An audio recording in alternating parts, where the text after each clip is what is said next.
तवा पिठलं. तवा पिठल्यासाठी मी 4 कल्या लसूण सोलून आणि टेचून घेतलेलं आहे. त्याच्यासाठी एक मीडियम साईजचा कांदा घेतलेला आहे बारीक चिरून असा, आणि थोडी हिरवी मिरची आणि एवढीशी कोथिंबीर. इकडे घेतलेलं आहे मी वाटक्यामध्ये बेसन पीठ. आता बेसन पिठामध्ये आपण घातलेलं आहे नमक आणि थोडीशी हळदी पावडर. याचा आता आपण घोल बनवून घेणार आहोत.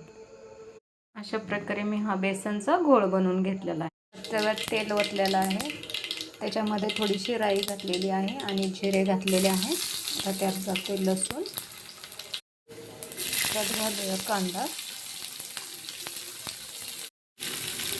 कांदा घालून झाला की त्यात घालूया आपण मिरची.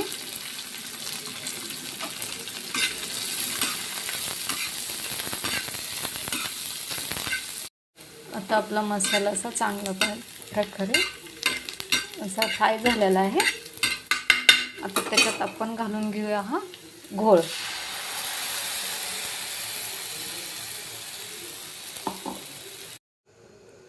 आता 5 मिनिटासाठी याच्यावर झाकण ठेवलं होतं. आता आपण बघूया.